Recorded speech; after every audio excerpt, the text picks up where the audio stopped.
భూపాలపల్లి జిల్లా కాళేశ్వరంలో ముక్కోటి ఏకాదశి శోభ సంతరించుకుంది. రామాలయానికి భక్తుల తాకిడి పెరిగింది.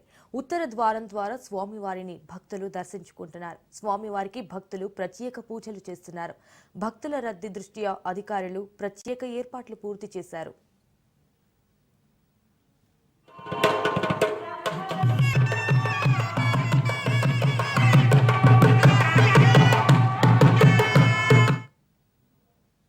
కాళేశ్వర ముక్తీశ్వర దేవాలయంలోని అనుబంధ దేవాలయమైనటువంటి శ్రీ సీతారామచంద్ర స్వామి ఆలయంలో ఈరోజు వైకుంఠ ఏకాదశి సందర్భంగా ముక్కోటి ఏకాదశి పురస్కరించుకొని ఉత్తర ద్వారం ద్వారా భక్తులందరూ కూడా స్వామివారిని దర్శించుకుంటున్నారు. ఈ రోజున వైకుంఠం నుంచి శ్రీ మహావిష్ణువు భూలోకానికి వచ్చి భక్తులందరూ కూడా ఉత్తర ద్వారం ద్వారా 33 కోట్ల దేవతలతో పాటుగా భక్తులందరూ కూడా దర్శనాన్ని ఇస్తారు.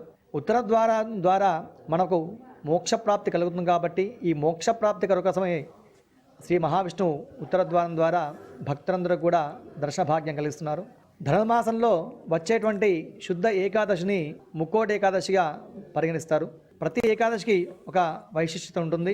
దాంట్లో ఒక ముక్కోటి ఏకాదశి మాత్రం మనకు ధనుర్మాసంలో వచ్చేటువంటి శుద్ధ ఏకాదశి ఏదైతే ఉంటుందో దాన్ని మాత్రమే ముక్కోటి ఏకాదశిగా పరిగణిస్తారు. అది మార్గశిర మాసమే కానివ్వండి, పుష్యమాసమే కానివ్వండి. ఈ పుష్యమాసమైన మార్గశిర మాసమైన ధనుర్మాసంలో వచ్చేటువంటి ఏకాదశి రోజున ఉత్తర ద్వారం ద్వారా భక్తులందరూ కూడా శ్రీ మహావిష్ణువు అవతారంలో భూలోకంలో సంచరిస్తుంటారు. కాబట్టి ఈ ముక్కోటి ఏకాదశి పురస్కరించుకొని ధనుర్మాసంలో శ్రీ సీతారామచంద్ర స్వామి దేవాలయం కాళేశ్వరంలో కూడా భక్తులందరూ కూడా స్వామివారు ఉత్తర ద్వారం ద్వారా దర్శనమిస్తున్నారు. వారందరికీ కూడా ఆయురాగేశ్వర్యాలు భోగభాగ్యాలు కలిగించేటువంటి శ్రీ మహావిష్ణువు లక్ష్మీ ప్రసాదం కలిగించేటువంటి ప్రసాదించి అందరినీ కూడా కాపాడాలని మనస్ఫూర్తిగా కోరుకుంటూ